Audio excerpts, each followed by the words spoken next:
All right, welcome back. It's the Chances BS Happy Hour. I don't know if that name's gonna stick, I don't know either. but I'll tell you, it cracks me up a little bit because for some of you that don't know, my name is Brian Stevens, and this is Chance Carlo. Chance Carlisle. So he came up with the initials BS. But anyway, we've got a lot to cover today. I'm pretty excited. Lots happening. People So are voting. people are voting, and just to let you know, the number of people that have voted as of the airing of this is about 8,681. Now, some people are going to, we'll break these numbers down. We have our last tracking poll results today. Mm-hmm. We're going to cover our last tracking polls. So the big question is who's going to be mayor? But I really want to talk to you about September surprises. And for those of you that are not entrenched in September surprises and elections, it always kind of means it could be a November surprise or October surprise, depending on when the election is, right? But there's always something at the end that changes the undecided voters and sometimes actually converts voters. And you have your ear to the ground, brother. Late breaking news. We always wondered what it would be. You never can predict it. It's always a surprise. It always has the potential to change a race. In Memphis, Tennessee, September surprises sounds like stadiums. So it's weird. I didn't know if it was going to be a protest movement. I didn't know if it was going to be Crime event. And unfortunately, and how terrible it is that we've starting to become numb to crime events, and that's terrible. But so the stadium, what's going on? Why do you think this is going to affect the mayor's race?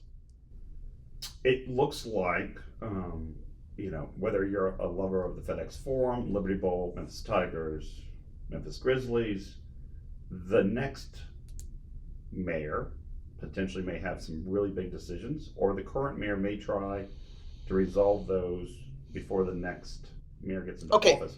But No. You got to dumb it down. That's all anyone's talking about right now. Well, I'm not talking about it. A lot of people aren't. You say the people that are in the mix, no. But the voters generally have got to pay their bills and do their jobs. What is the issue with the stadiums right now? Is there enough money to rebuild it? Right now the University of Memphis Tigers is asking for $225 million, roughly 200 coming from the state and city governments. The Memphis Grizzlies haven't necessarily detailed a number, but the rumor mill is somewhere between 500, 600 million. So we're taking an $800 million push at the taxpayers' feet. Well, all these are taxpayer-owned facilities, been that way for decades. The question is that the right number? How much does the city or state put up? How much comes from private contributions? There's a lot to figure out. But at the end of the day, the mayor's package that has now been provided by both the Daily Memphis Commercial Appeal through FOIA requests released by the University of Memphis. You guys can go look it up. Any and all that the current mayor has proposed requires more state funding. So the big question that's happening now is, all right, the state's not going to call another special session. It's probably going to get kicked to next year. If it gets kicked to next year, it's the new mayor, and the question gets to be, who has great relationships with the state? Well, hold on. Let's back up a step because we're still talking about our predictions on who's going to be the next mayor of Memphis, right? And I want to understand, as if I'm a child, which a lot of people will say I am, is why does this affect who people should vote for mayor? Well, maybe it doesn't. All right. It's a surprise. It's on the margins, right? If you care about crime, this isn't going to move your vote.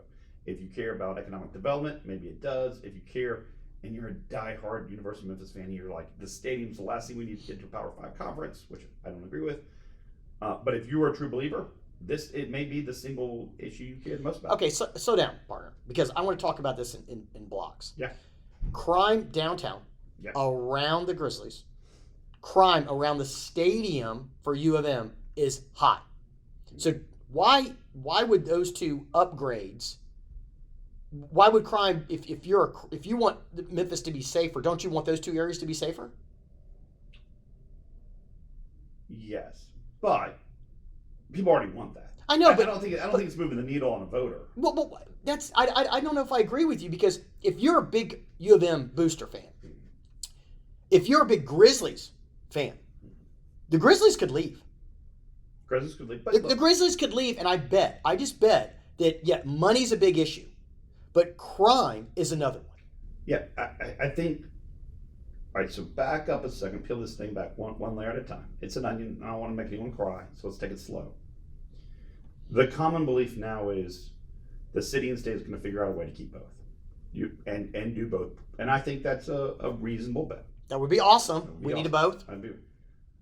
But in the case that it's unlikely to be able to do both, it's going to come down to how well Memphis, Shelby County, works with the state. I mean, the state's ultimately going to be the one that has to weigh in and say 800-pound gorilla. And so, okay, do you want a mayor who's basically spent all summer saying, I'm a Democrat and I'm going to sue the state and we're going to go get ours through lawsuits? That's Van Turner's campaign. Do you want a mayor that hasn't been to Nashville in 25, 30 years? Do you want a mayor that has great relationships? Okay, so this gets back into the greater 911 scorecard, right? And you bring in a full circle. Well done, sir. Well done. I keep focusing on those first two categories. Public safety, and every candidate got a grade.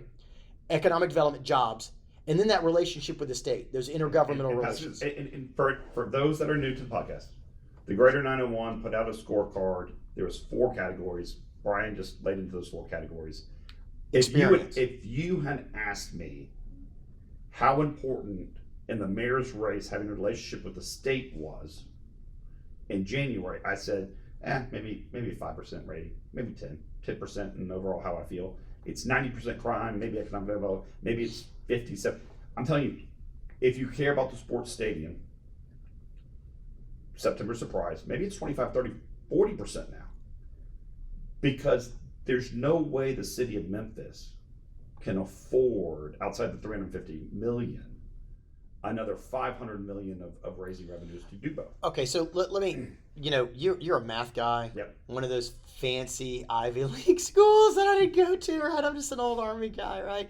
So let's keep the math simple.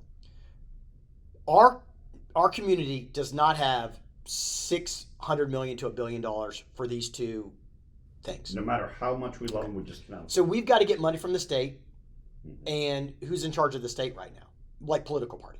It's a supermajority Republican. It's Republicans. It's supermajority. Like it or not, that's the way it is, and right? The University of Memphis is a state institution, and the Grizzlies are privately owned. Okay, so and I as a Memphian, I got a terrible story about that. I went to Nashville. Well, I went to Nashville decades ago for like my first time. I was doing legislative stuff, and where are you from? And I go, I'm from Memphis. And I had some conservative Republicans go, ugh, and I went, what's the matter with you? There was at the time, there was a very big, we don't like Memphis. No one wanted to help Memphis. And I think that, like, kudos to Wharton and Strickland for rebuilding these relationships over the last, 15 years or so. So now you're saying the rest of that pot of money, we've got to get from the state. So if you're a voter. No, I'm not saying that. I'm saying that all the political chatter thinks that's the way it comes from. Where else could it come from? Well, this is going to sound like a broken record. The only way that Memphis can keep the institutions and things that we want is to grow the pie. Okay, but we're not going to grow the pie big enough for that economic development, the jobs category, in the next year. It's not going to grow big enough to cover. It doesn't have to. It doesn't have to. And again, I'm probably a little too. I want to be a little bit more guarded about how I frame this up. Ugh.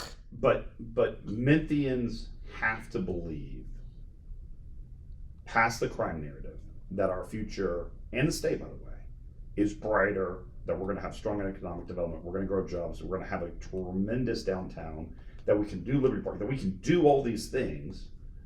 And overhanging that is the crime question. Okay, hold on, Chance. We got to keep this in segments, all right? Man. And it's a lot to take in, okay? Because I was not prepared today to go down this rabbit hole, but I think it's worthy for the voters. Okay, I think it's a great one. So look, I'll do this. I think that the stadium proposal ties the entire race together. It's competent government. It's what can we do as a city. It's institutions that are beloved, whether you're a Tigers fan or a Grizzlies fan.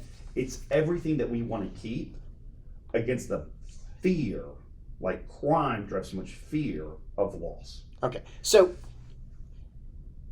boy, so I can't imagine a downtown with the Grizzlies. I can imagine. well, we can't imagine it because when I first moved here, we didn't have them, and it was terrible, and it's better now. We like the Grizzlies, right? So right now we've got about, well, depending on the margin of error in our latest poll, I'm pulling it up right now. We've got about 14% undecided. Yep. 14%. So this is one of those bellwether issues that people probably weren't paying attention to. You can get locked into a particular candidate.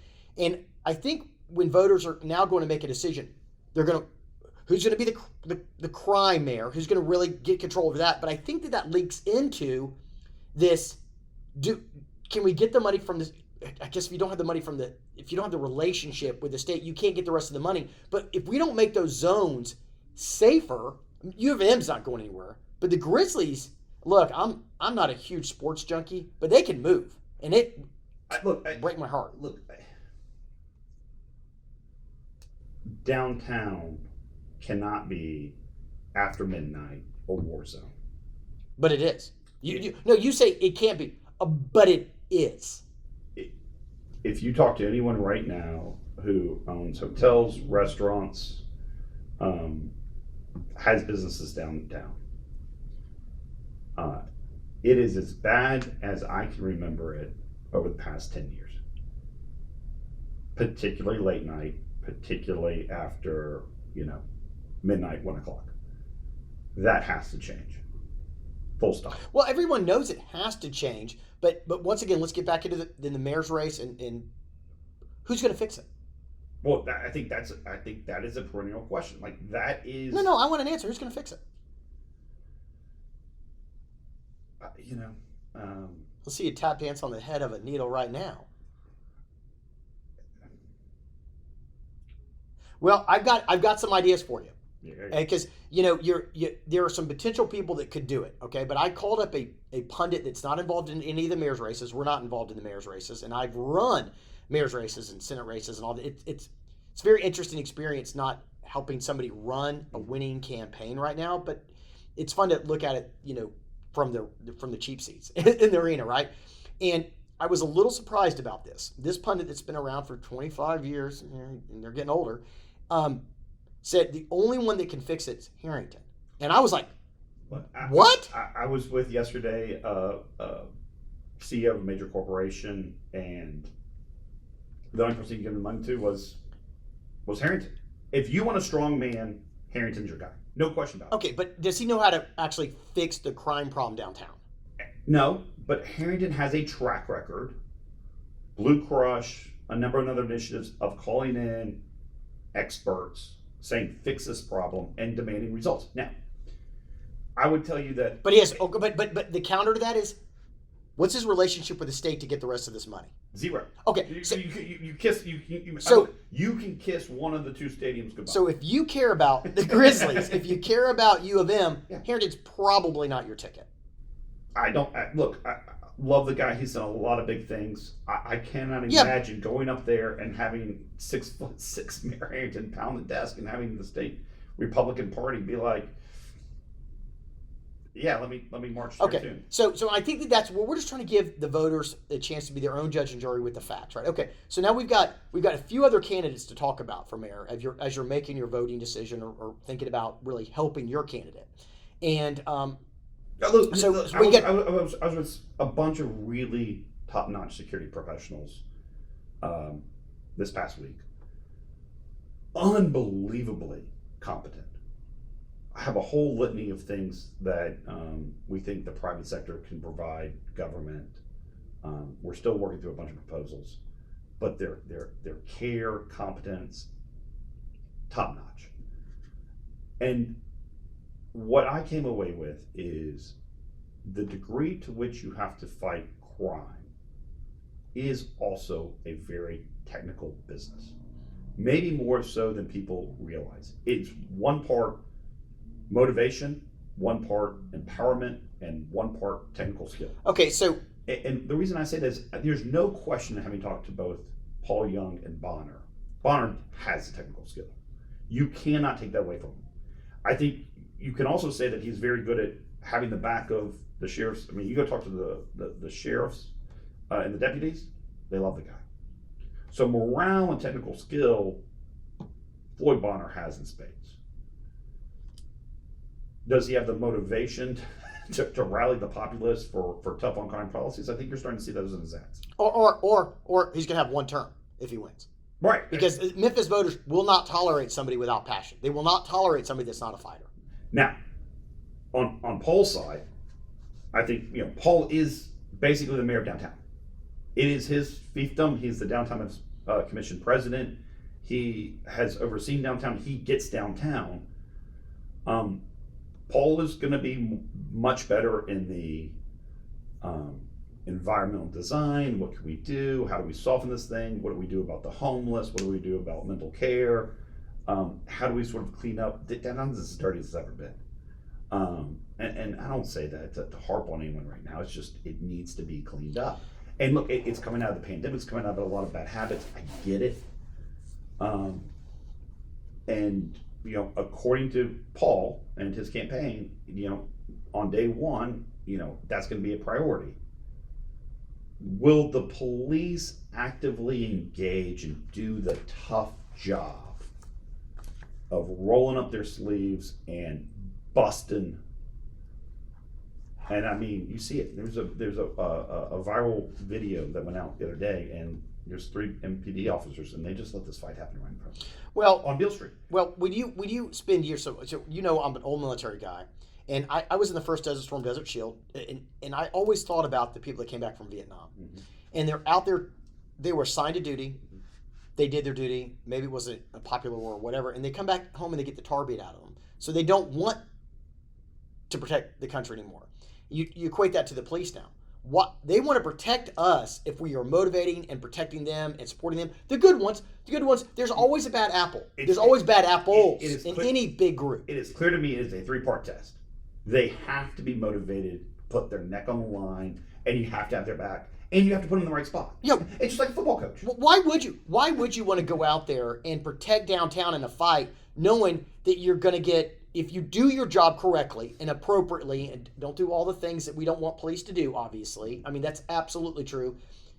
And we could get into this later, but the lack of training that we provide our police, the military was different. We had tons of training. The police just don't have enough training. They get good training, but we need to train them more. We need to help them as much as possible. But hold on, is if they're not motivated to protect the downtown, and you can't get the money for the Grizzlies, and you can't get the money for U of M, in the areas because it's not safe and you don't have a good relationship. It's a very cobweb of skills you have to have if you're going to be the next mayor. Yeah, and let me bring you back to a theme. It's confidence. It's confidence. Voters that are undecided right now don't have confidence in who to select. And whether you're a Paul Young, Bonner, Harrington's the only one that, if you're a Harrington voter, you know damn well that man's got confidence. Well, I think that's confidence, but without all the skill sets needed. Well, and that's why I parsed it on crime. And so when you get to see what the other candidates are doing, I think they're playing into their strengths, and that's where they're peeling off undecided. And I think that's why you see Bonner. I don't think they're peeling off undecided. Okay. I don't think they're doing that yet. Now, we're talking about the September surprise, right? And I think it's really imperative for voters to think a lot deeper than probably I was thinking at the beginning of this podcast about the effects of having these different skill sets. I can't imagine the devastating effects of U of M not growing as a university, losing the Grizzlies, crime being rampant, and those things are devastating. But the skill set is a lot more complex than just public safety, just economic development, just confidence.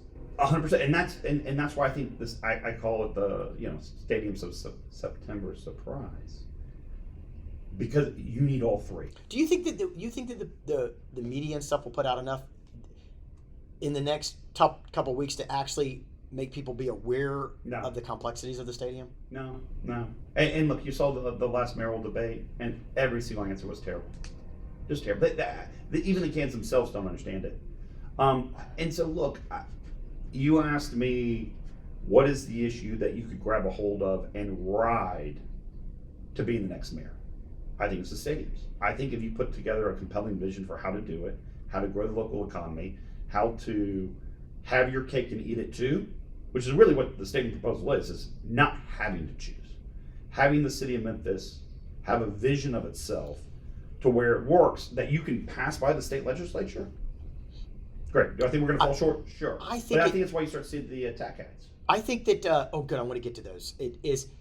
I think that's too complex, like to put together a vision of all this stuff. But to explain to the voters, you need to pick a mayoral candidate. You need to pick somebody that can, if they can't get this project done, they can't do anything. And I think that globally, when you say, like, you've got to have somebody that can work with the state, somebody that gets economic development growth and actually has a vision instead of a flat pace for Memphis. We've got to believe more in ourselves, for sure. And then we can actually get control over crime enough. And this goes back to Tony Armstrong's Blue Crush. And boy, you talked about statistician, data. Now, we still use data analytics in the police force, but boy, he really owned it, and crime was Look, more under I control. am certain that Memphians will hear a lot more about Blue Crush 2.0, artificial intelligence policing, new police tactics and strategies, whatever they want to call it, whatever the new mayor wants to package it up and call it, that's coming. But it goes back to our very first poll that we did. And when we said 1 out of 2 Memphians were considering leaving. By the way, it's only accelerated. People feel less safe today than they did 6 months ago. Yeah. The crime rate, the murder, the brazenness of it is terrible. All that being said, what the stadiums are about that is highlighting the September vision, September surprise, is about vision.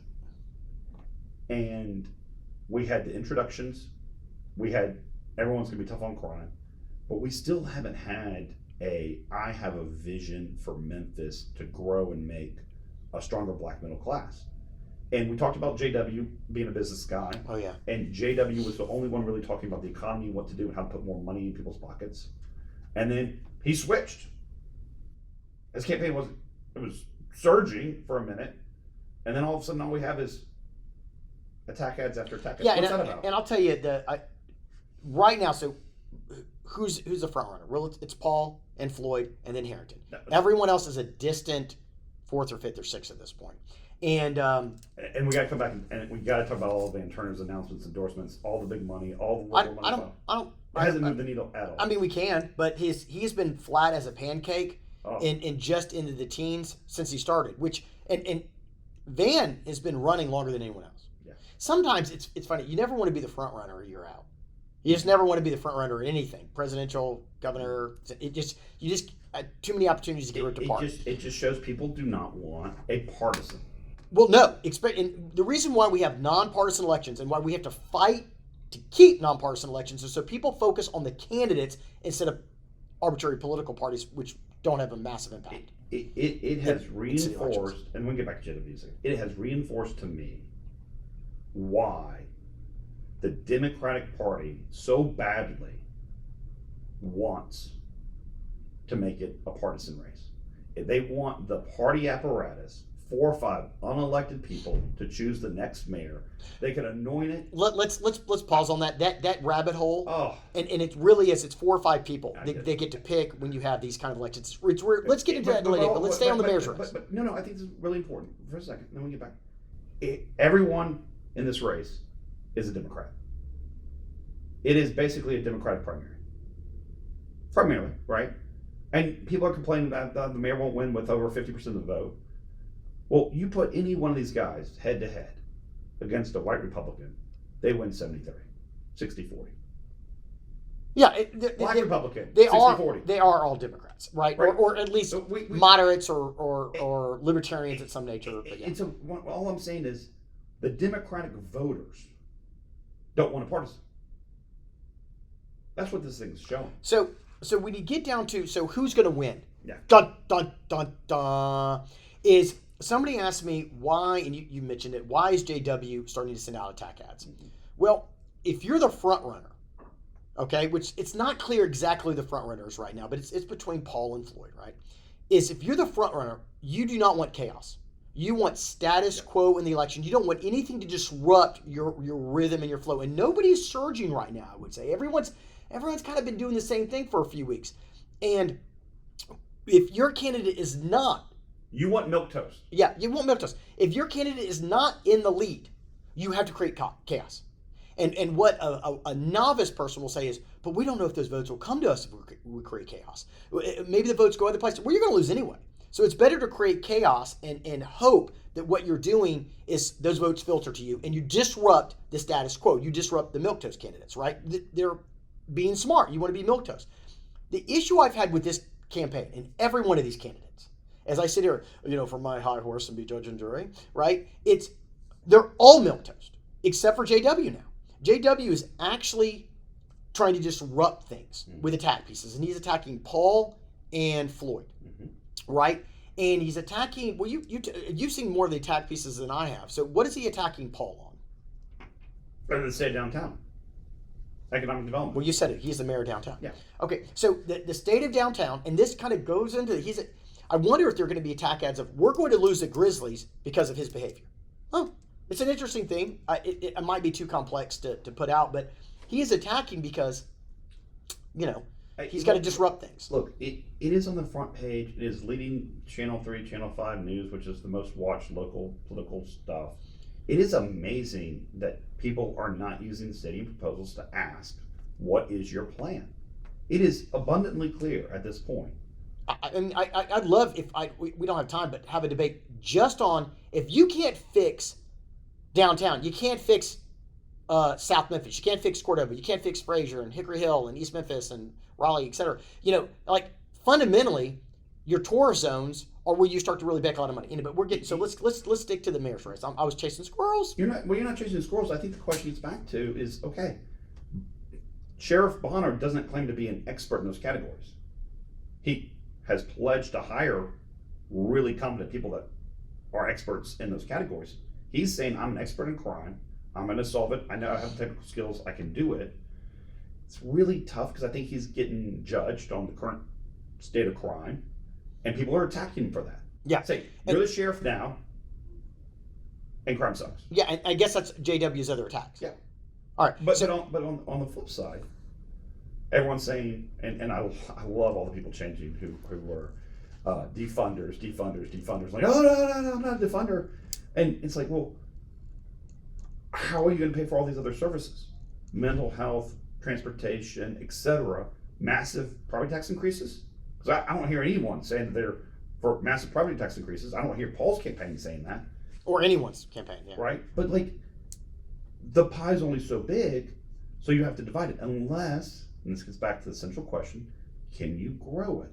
Which is a longer term problem. All right, so let's this mayor's election is going to be decided well before we start to grow our pie here, right? Yep. So I have gotten a lot of questions about why.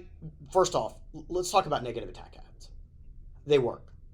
They work. And I know people say they don't like them. The reason why candidates use them is because they're effective. And we see it in the candidates' favorables and unfavorables. And it's just, the one thing that I'm shocked by is the lack of Paul ripping Floyd apart or Floyd ripping Paul apart. And I don't know if they're wishing for luck.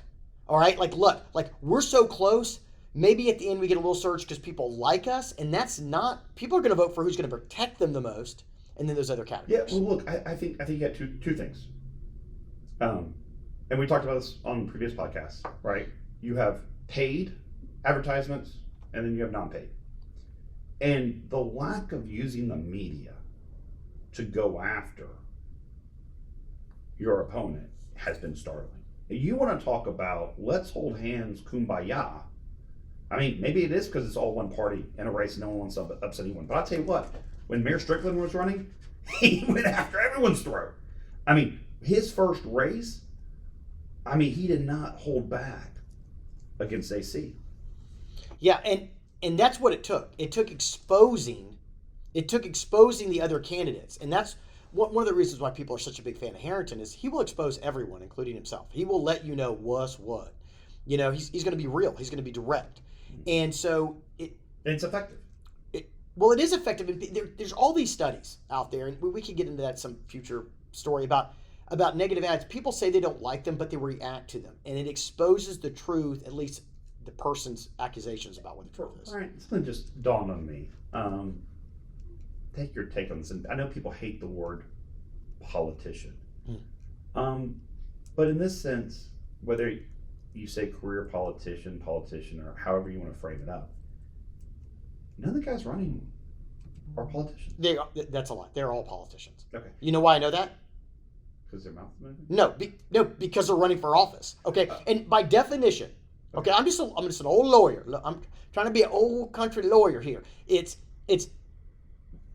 one. I'm sorry that lawyers and politicians and sometimes some other professions get dogged out, but like to claim you're not a politician when you're running for office is a little absurd. All right, let's change it then. Let's talk about their past. You've got a guy that's run for office. That's the sheriff. Paul's never run for office. JW's never run. I mean, you just go down this list. I mean, Michelle McKissick, I guess, has school board. Okay, so hold on. She's in the school board. That makes her a politician. Okay, it doesn't mean that because a person's a politician, they're not other things. Okay, JW used to serve on the county commission. Yes, he's a business person, but he's a politician. Harrington? Politician. No, well, before that, he was superintendent of schools. He was an education guy, right? Then you get Paul Young, who's worked in government for a long time. Floyd Bonner worked in government a long time. You can call them a bureaucrat, or you can call them a politician. I'd rather be called a politician. And they all have top-notch staffs too. Campaign teams have been decades into doing this. So why aren't they running better campaigns? What we often find is when we represent candidates, and we've done over 200 races here, which is it's fun not to be involved this year and doing some other things. It's they don't like the idea of people not liking them. And that's a real problem, because Steve Jobs said it best. If you want everyone to like you, sell ice cream. If you want to be a leader, you're going to upset people, right? That's not the exact quote. And even if you sell ice cream nowadays, someone's going to be upset because they're lactose intolerant or something. People are going to be mad at you if you lead. And all too often we see elected officials that don't want anyone mad at them. And that means there's no change. That means you get constantly the status quo. That means you never move the needle on anything. So if you're helping me pick, I'm going to pick the one that's going to be the most disruptive. I'm going to pick the one that I think is going to stir the pot the most and actually make change. I'm not talking about just be angry and yell at people. I'm talking about really be innovative, have a vision, try to do different things besides what used to be done. And so I want to know from Bonner, what's he going to do with the MPD that's going to make a real difference, especially with your September surprise? I want to know from Paul, why hasn't he cleaned up downtown? I don't want to hear about COVID excuses. I don't want to hear about anything. If you're the leader, the buck stops there. Okay, and I want to hear from, well, Harrington, we know exactly where Harrington stands. And in between those two people, what are they going to do? And Van, by the way, I think the reason why he's a distant fourth now is because all he's talking about is lawyering up about people. And that's not what you want out of a leader. You want a leader to lead, not somebody that's going to dink around the edges. Yeah, look, Representative Pearson came out and said they're going to give Van $100,000 for the campaign and all this stuff, and I'm sitting here and I'm saying, every time I think it's all the same stuff, all the endorsements, it's so predictable that it hasn't moved the needle at all. Endorsements never move the needle. It's funny, people get so obsessed with endorsements. They get obsessed. Candidates, not people. Candidates get obsessed with endorsements. And voters make their own decision. And sometimes endorsements will hurt you. Mm-hmm. Sometimes endorsements will saddle you up to the person you don't want to be saddled up to. But people get obsessed with endorsements as if it's a little, you know what? You know what the endorsement I like? Is I like a sign in a person's yard. Oh. That means that person, a neighbor, maybe you don't like the neighbor, so maybe it's bad endorsement, but an actual voter saying, I like this person a lot. I hate signs in medians. I hate signs in illegal locations. It shows you couldn't get a sign in somebody's yard. But endorsements from a higher elected official helps. From the same level or below, they don't do much for you, and sometimes they can hurt you in elections. So why don't you just run on your own merit? Look, I think that's great, but then I think it gets back to, at this point, and prior to every other podcast we've done, people are voting today. We have 8,000 votes in. 8,000. 8,000. You 8% probably. Maybe it could be 12%, could be 7%. Who knows? If you think the total voters are going to be around 100,000. and just like District 5, you'll see reports that they're the highest voting district. That's pretty normal. It's pretty typical. 8,000's pretty typical. I'm not changing my predictions on turnout right now. Are you? Look, I think it's tough to change it given the school calendars. A lot of schools are going to be out. A lot of people have to vote early because people won't be in town. It's a little early to change it. But I think 100,000 is right. If we don't get to 53,000 during early voting, and the last 4 days are always the biggest push. Yeah. Hey, sorry about that, That was a Chance. little weird. We had a little bit of a technical issue, which happens with young podcast studios, so I appreciate it. I want to wrap this up with a question for you. What will it take for any of these candidates to win over the next couple weeks? I think people who are outraged over their issue are no longer undecided. They have their candidate. They're either voting now or will vote. I think if you look at how the undecideds will break, those people want solutions. And so for the solutions, they want answers. And the answers they want are a little bit more complicated. It's taking them a little bit longer. The candidate that can get to the microphone and provide answers to their questions, I think could have them decide to break forward. I think you're right as rain about the undecideds haven't voted yet. I think that a lot of them, they want something. So I think that's right. I think the people that know they're going to vote for are voting. And the undecideds, by the way, will decide this election. And how many undecideds are there? I mean, is it still a race? Or do we know the answer of who's going to be the mayor and we just don't want to tell We don't know because it's the undecideds. Right. Once again, the undecideds will pick. And I will give you a little crosstab information here. All right, I get calls from. Give us some crosstabs. Crosstabs means break it down by geographical region or some other thing. It's District 2 and 5. Now, for people that are uninitiated, District 2 is Cordova and Hickory Hill. District 5 is most of East Memphis drifting into Midtown a little bit. Mm-hmm. And those are the two areas that are like, that's where most of the undecideds are right now. And you have predominantly most of the Republican base is in those two areas. Neither one of them are. They're all dramatic independents and Democratic. Yes. But I'm just saying. So again, on the crosstabs though, you still have. I still think you have a large portion of those undecideds weighing the question of. And I've had too many people come up to me and say this. I don't want to get this wrong. They feel like this is one of the most important mayoral races that they're ever going to have.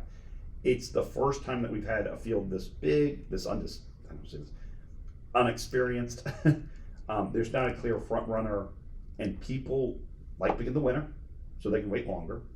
And people like to make sure their vote matters. And so, last question for you before we head out of here. If you're advising Bonner's campaign, what's the one piece of advice you'd give him? If you're advising Paul Young's campaign, what's the one piece of advice you'd give him? Wow. I'm going to augment my answer with what you just said. Is one, I think that they need to present bigger visions. Not this, like, I think something that make it a little bit more concrete. Like, normally you wouldn't want to do that in a campaign because you can get attacked about it. But all these people need to disrupt the norm. So I would say, one, you need to pin a bigger vision of how you're going to crush it with the September surprise. What a great opportunity for the campaigns. The second thing they need to do, and I would spend 60% of my resources, it's always about resource allocation, ripping apart my top opponent. And it's the same advice I'd give either one of them. And they're I'm not talking about like comparison pieces. Those are nice and you can do those things and they can work and they kind of give people a choice, but they've been doing that for months. They need to literally, there's an old adage in politics, if you're explaining, you're losing. And I want the other opponent explaining. I want them explaining. If I'm Paul, I want Bonner to explain why crime's out of control. And we could say that he can explain why it's not his fault, but once again, if he's explaining, he's losing. And then if I'm Bonner, I'm destroying Paul on the state of downtown and the complete lack of anything fundamentally brilliant that has occurred down there in the last 8 years.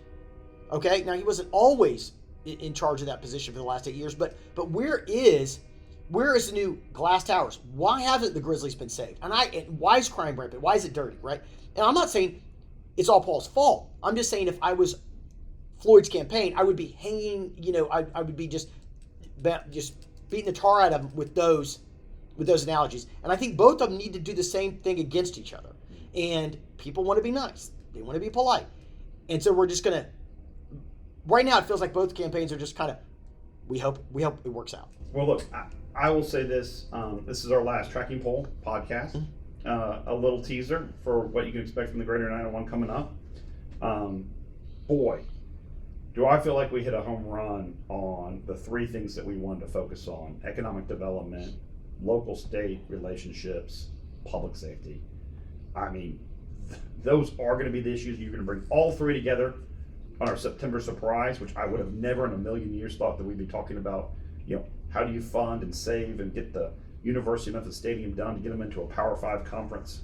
How do you keep the Memphis Grizzlies and save downtown and really grow the pie? Whoever is the next mayor will be there to make sure they get this right. Or get it wrong. Nope. Yeah, this is why it's such a tough choice right now on who you're going to pick for mayor. But I would say this: talk to your friends, advocate for a candidate, get out there and push them into victory. Look, these questions are too big to let any of the next administration get wrong. I think you're going to see this community come together, no matter who the next mayor is, to say these things. I'll tell you this: if we have a civil war over this conversation, Memphis will be uninvestable. We can't afford a civil war. We've got to come together as a community, and the things that we're working on, I think, again, it's 80%. 80% of us agree. No, and I don't think there will be a civil war, because I think 80% of Memphians agree on what needs to happen. We just need the leadership to get it done. I would say next week, here's what I'd like to do. I'd like to take questions. I'd like to take questions from the audience. We're going to email it out. I'd like to get other people's thoughts, and I'd love to just be able to do a Q&A. So if you've got an awesome question out there that you want us to hit up, email it to us, put in the comment sections, and we're going to start to try to respond the best we can with at least our opinions, right? That's all you get. It's the BS. All right. Okay, we're going to end on that note. Thanks a lot, Chance.